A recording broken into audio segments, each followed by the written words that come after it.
So today we are going to study classification of elements and the periodicity of properties. That is the method of classification of the various elements and the variation in their properties. So in olden days, the elements are classified into metals and non-metals by Lavoisier.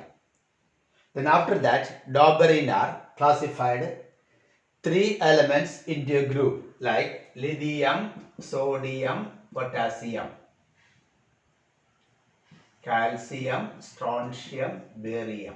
These are into fluorine, chlorine, bromine, etc. Three elements into a group that is called triads. So triads was formulated by Dobereiner. Example, lithium, sodium, potassium is a triad. Calcium, strontium, barium is another triad. Here, the atomic mass of the middle element, atomic mass as well as the property of the middle element will be an average of the other two. That is triads. So Dobereiner classified the elements having similar properties of three elements into a group called triads. Now coming to next classifications by law of octave by Newlands. Newlands arranged the elements in the increasing order of atomic mass. And he found that the properties of the eighth element is same as that of the first one. So when you arrange the elements in increasing order of atomic mass, he found that the properties of the eighth element is similar to that of the first one, similar to that of Sarigama Padanisa. That is why it is called the law of octave. That is by Newlands.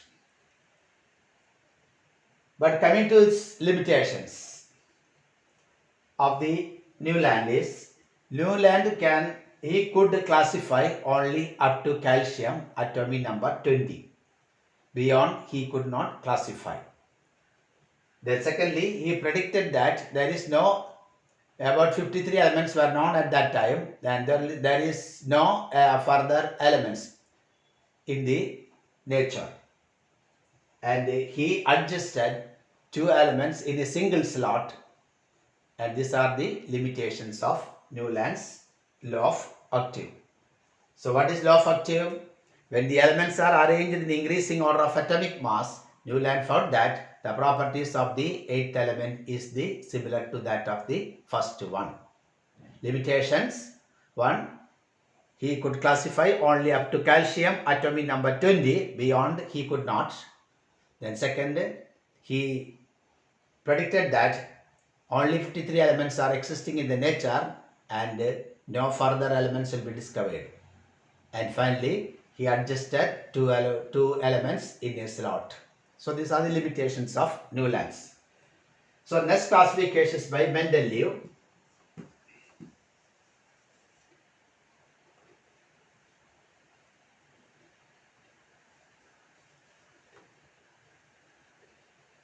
Next classification is by Mendeleev.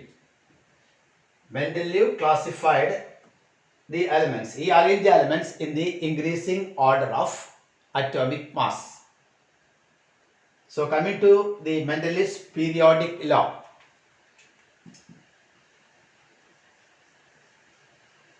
Mendeleev's periodic law.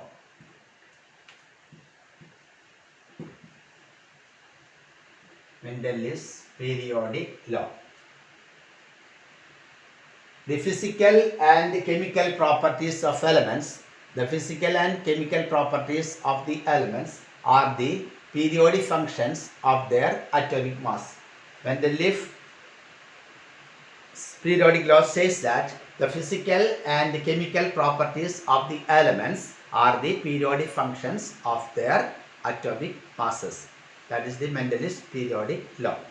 So Mendeleev arranged the elements in the increasing order of atomic masses, and he formulated a periodic table called Mendeleev's periodic table. So next we have to study what are the merits and the demerits of the Mendeleev's periodic table. So merit, coming to merits.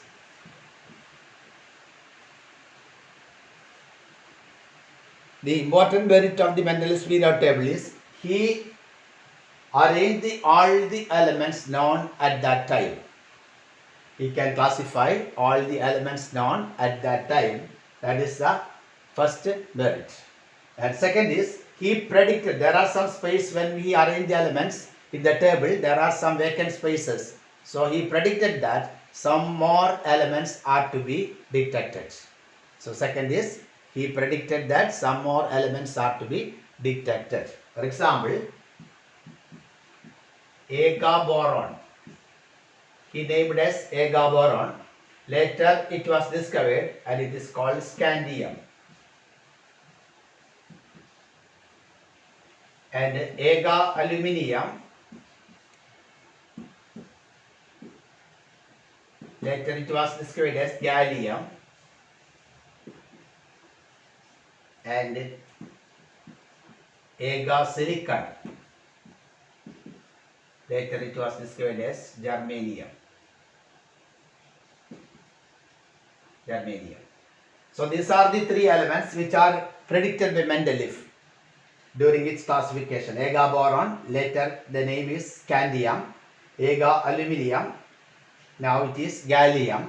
And Ega silicon, that is germanium. He predicted the properties of these elements even though they are not discovered at that time. For example, he told that when you take gallium in your hand, it begins to melt because its melting point is very low. But after the discovery of the gallium, it is true that on hot days it becomes liquids because it is having very low melting point. That is the second merit, that is prediction of elements. So first one is classified all the elements for the first time. Second one predicted that some more elements are to be detected. And coming to third, he corrected atomic masses of some of the elements. The boron, beryllium, etc., their positions are different, but while noting the properties, he corrected the atomic masses of some of the elements. So these are the merits of Mendel's periodic table. Then coming to the drawbacks.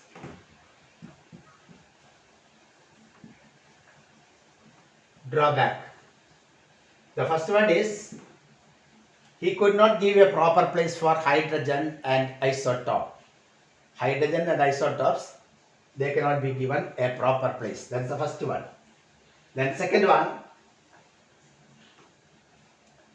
he could not strictly follow the increasing order of atomic masses. Mendeleev arranged the elements in the increasing order of atomic masses, but when he arranged, he found that there are difference in properties. Certain elements have different properties, so he could rearrange it. That is, he could not strictly follow the increasing order of atomic masses.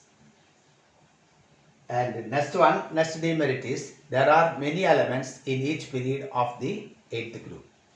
That is the drawbacks of Mendel's periodic table.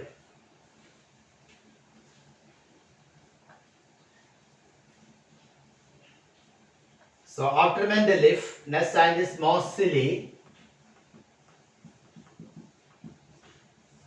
he arranged the elements in the increasing order of atomic number, and that is called a long form or modern periodic table. Modern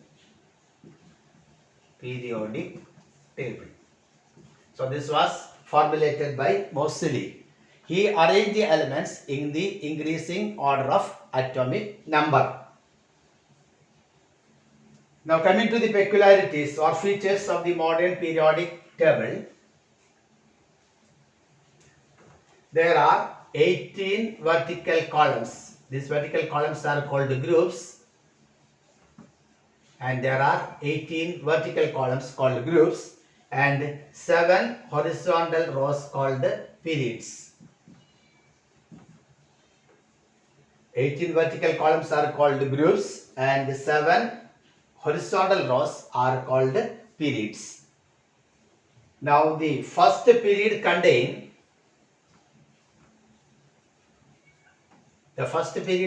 only 2 elements hydrogen and helium, which are gases, and it is the shortest period. Then second and third period contain 8 elements. Fourth and fifth 18 elements. Sixth contain 32 elements, and seventh is incomplete. So coming to the arranged elements, 18 vertical columns called groups, 7 horizontal rows called period. Now the first period contain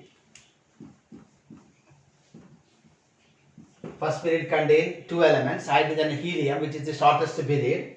Second and third contain 8 elements. Fourth and fifth contain 18 elements. Sixth contain 32 elements, and it is the longest period. Longest period. This is the shortest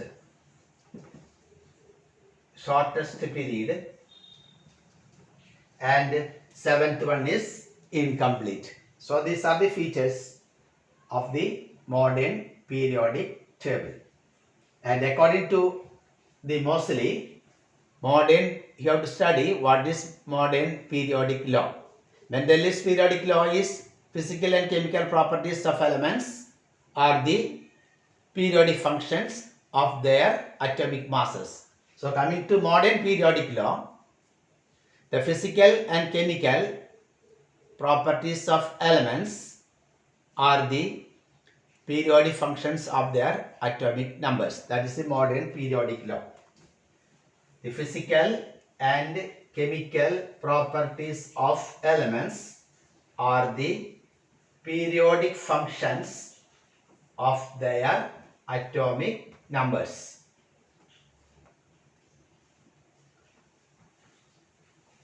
In the periodic table, the elements are classified into different blocks of elements. So next is different block. One is S block. S block elements is group 1 and 2. Group 1 and 2 is called S block elements, and their electronic configuration is NS1 to 2. That is S block elements. Nth outermost electronic configuration, NS will have 1 electron or 2 electron. So first group and second group, they are called S block elements. Then second is P block element. Group 3 to 12. Group 13 to 18, they are called P block elements. P block elements are group 13 to 18, and they have a configuration NS1 to 2, NP1 to 6, NS2, NP1 to 6.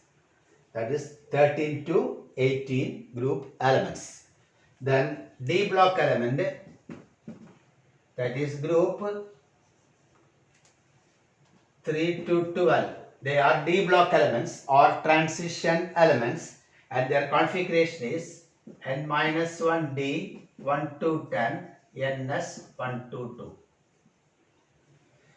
D block elements are group 3 to 12, and their outermost electronic configuration is N-1D 1 to 10, NS 1 to 2.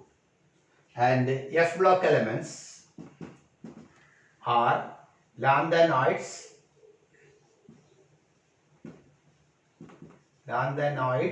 and actinoids. These lanthanoids and actinoids, they are placed below. There are 2 horizontal rows placed below the periodic table, and they are lanthanoids and actinoids, and they are called F block elements. So these are the different block of elements. S block elements are metals. Then P block elements are generally non-metals. D block elements are metals. They are called transition elements. And F block elements are also metals, and they are called inner transition elements.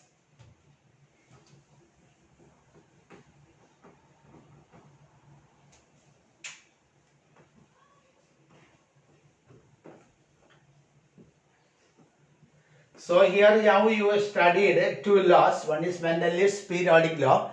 The physical and chemical properties of elements are the periodic functions of their atomic masses. And second one is modern periodic law, which says that the physical and chemical properties of elements are the periodic functions of their atomic numbers. And you have studied the merits of the Mendel's periodic table and the demerits. Then general characteristics of the modern periodic table. Then next we have to study about the variation in their properties.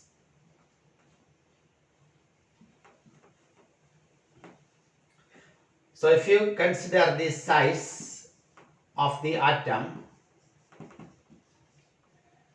when you consider the first property, variation in the properties, the size of the atom or atomic radius, down in a group it increases. Down in a group, size of the atom increases, and in a period it decreases. Size of the atom down in a group increases, and in a period size of the atom decreases. So what is the reason for that? You have studied in each period there is an addition of a shell. The first period contains only one shell, second period contains two shells, third period contains three shells. So number of shells are increasing down the group. As a result, the size of the atom increases down in the group. And in a period what happens? The electrons are added to the same shell. For example, this lithium, beryllium, boron, carbon, nitrogen, oxygen, fluorine, neon. When you consider, this is 2, 1, 2, 2, 2, 3, 2, 4, 2, 5, 2, 6, 2, 7 and 2. That is the electronic arrangement. So here the coming electron is added to same shell. At the same time, atomic number increases, so nuclear charge increases, so attraction increases, size decreases. So down in a group, the size of the atom increases due to the increase in the number of shells, and in a period, the size of the atom decreases because the coming electron is added to same shell. As the atomic number increases, nuclear charge increases and the size decreases. The smallest atom, exception to hydrogen and helium, the smallest atom in the periodic table is fluorine. That is smallest atom. And you come down, this cesium, that is the biggest atom.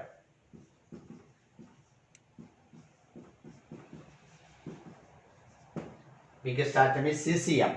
Actually francium, but francium is a radioactive element. That about the size of the atom.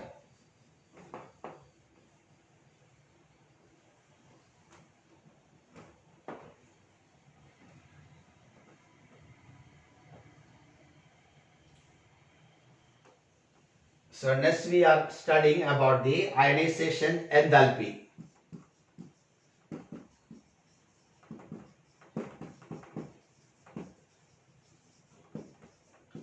Ionization enthalpy. What is ionization enthalpy?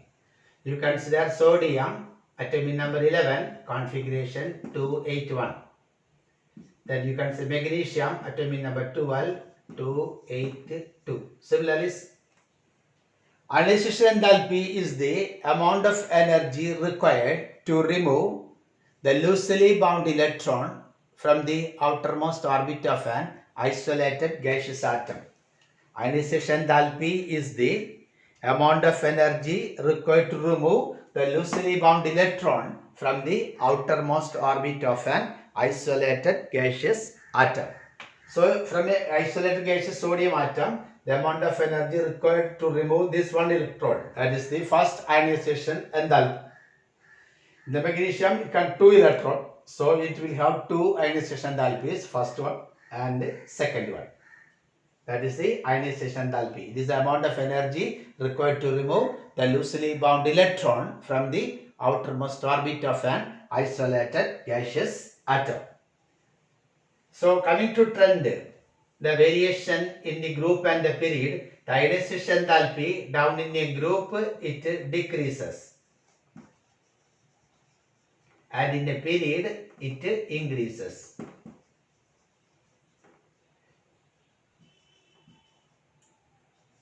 Group, down in a group decreases, and in a period ionization enthalpy increases. Down in a group ionization enthalpy decreases. Why?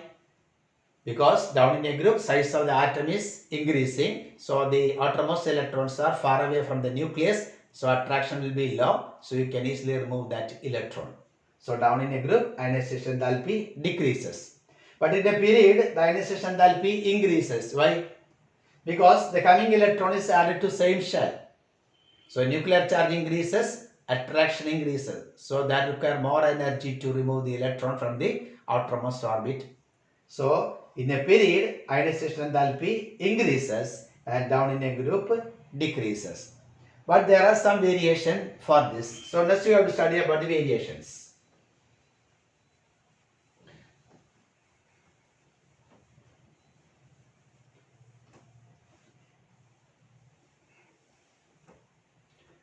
For example, we are plotting the ionization atomic number versus ionization enthalpy.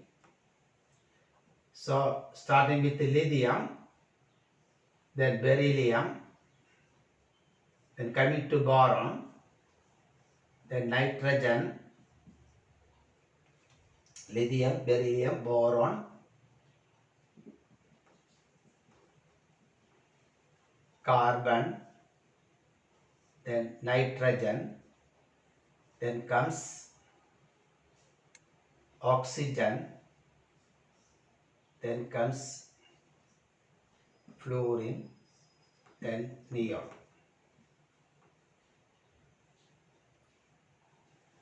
So ionization enthalpy, when you plot with atomic number, you will get a graph like this. Here, in a period you generally studied that ionization enthalpy increases, but after beryllium comes boron. Ionization enthalpy of boron is less than that of beryllium. Similarly, ionization enthalpy of oxygen is less than that of nitrogen. So you have to give the reason for that. Why? So when you consider beryllium and boron, beryllium configuration is 1s2, 2s2, boron 1s2, 2s2, 2p1 configuration. You know, the S is completely filled in the case of beryllium. Completely filled and half-filled orbitals are highly stable. So in the case of beryllium, which contains a stable arrangement of S2 configuration. But coming to boron, this contains only one electron in the p. If it is half-filled, it should contain 3 electrons, or full-filled, it should contain 6 electrons. This one electron is not half-filled or full-filled, so ionization enthalpy is lower than that of beryllium. So that's the reason. Since boron is having only one electron in the p subshell, you can remove that electron very easily since it is not half-filled or full-filled. So ionization enthalpy of boron is less than that of beryllium. Then coming to nitrogen and oxygen. Nitrogen atomic number 7, so 1s2, 2s2, 2p3. So the p orbital can be 1 electron each in the p subshell. Then coming to oxygen atomic number 8, 1s2, 2s2, 2p4. The p is having 4 electrons like this. So in the case of nitrogen, contain only 3 electrons. It's a half-filled orbital, subshell. Half-filled orbitals are highly, it contain 1 electron each, px, py and pz, so that is highly stable. But in the case of oxygen, the p subshell contain 2 electrons in px orbital, py contain 1 and pz contain 1 electron. So it is not half-filled or full-filled, so it is unstable. So you can remove that electron very easily. So ionization enthalpy of oxygen is less than that of nitrogen.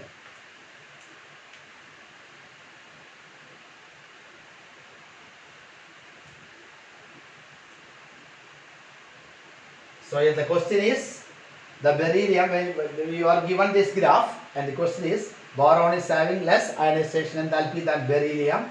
Similarly, oxygen is having low ionization enthalpy than nitrogen. Why?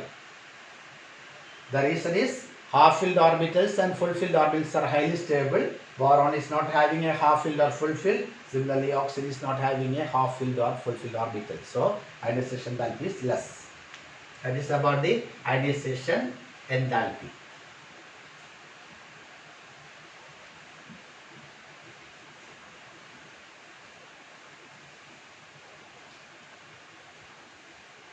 Next is electronegativity.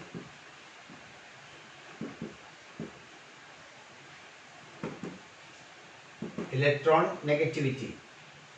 Electronegativity, you consider this hydrogen chloride. Hydrogen chloride is formed by sharing of one electron. One electron is easily shared to form a single bond. Electronegativity is the tendency of the atom to attract the bonded pair of electrons towards its side. Electronegativity is the tendency of the atom to attract the bonded pair of electrons towards its side. Here, hydrogen chloride is formed by sharing one electron each. So, the one electron for hydrogen and one electron for chlorine, and bond is formed. Electronegativity of chlorine is higher, means the tendency of the chlorine is to attract the bonded pair of electrons towards its side. So, there will be a shift of electron towards chlorine side. So, hydrogen will attain a delta positive charge and chlorine will attain delta negative charge. Electronegativity is the tendency of the atom to attract the bonded pair of electrons towards its side. Now, coming to trend. In a group and in a period. In a period, electronegativity increases, and down in a group, electronegativity decreases. Electronegativity decreases down the group because the electrons are far away from the nucleus, so that you have no tendency for attracting electrons. And coming to period, the size is decreasing, so attraction is strong, so the electronegativity increases. So the most electronegative element in the periodic table is fluorine. That is smallest atom other than hydrogen and helium is fluorine, that is having highest electronegativity. So what is electronegativity? It is the tendency of the atom to attract the bonded pair of electrons towards its side. Trend, down in a group, electronegativity decreases, and in a period, electronegativity increases.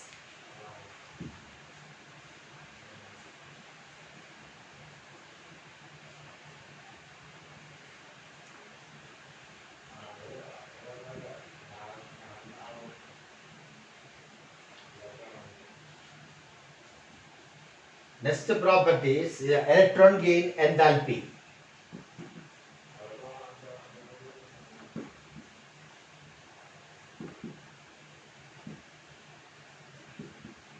Electron gain enthalpy, EG.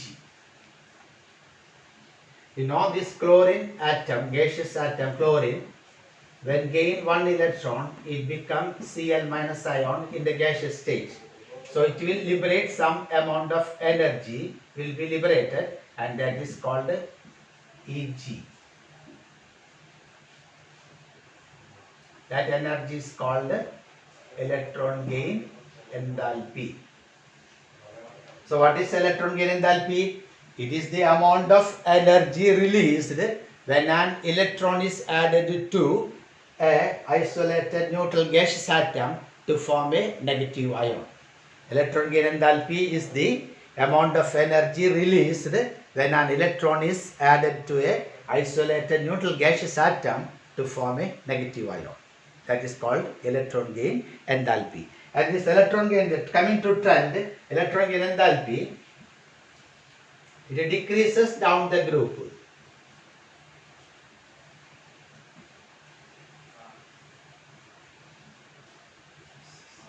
It decreases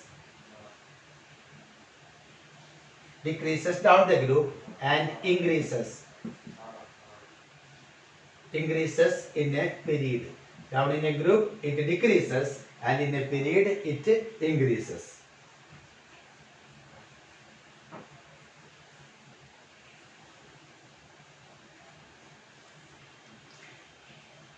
So when you consider the fluorine and the chlorine, this is in the 17th group, fluorine and chlorine. General trend is down in a group, electron gain enthalpy decreases. But in the case of fluorine and chlorine, this chlorine is having higher electron gain enthalpy than fluorine. So why chlorine is having higher electron gain enthalpy than fluorine, even though it decreases down in the group? So let us study about it. The fluorine atomic number is 7, and that is atomic number is 9 to 7 electronic configuration, and the chlorine 17 to 8 7, that is the electronic configuration. Both are having 7 electrons in the outermost shell. So when you consider fluorine, the coming electron is to be added to a shell which contains 7 electrons. The coming electron is added to a shell which contains 7 electrons, which can accommodate a maximum of only 8 electrons. The second shell can maximum accommodate 8 electrons. It already contains 7 electrons, so it can accommodate only one more electron. So repulsion will be very high from the 7 electrons. But when you consider chlorine, the coming electron is added to a shell which contains 7 electrons, but it can accommodate a maximum. This is a third shell which can accommodate a maximum of 18 electrons. This is 2p and this is 3p. 3p is bigger than 2p. So it can accommodate 18 electrons, but contain only 7 electrons. So repulsion will be very low. That is the reason why chlorine is having higher electron gain enthalpy than fluorine.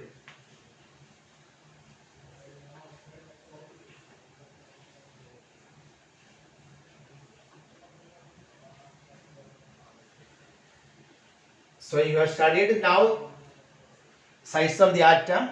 Down in a group, size of the atom increases since the number of shells are increasing. In a period, size of the atom decreases because the electron, as the atomic number increases, attraction increases, size decreases.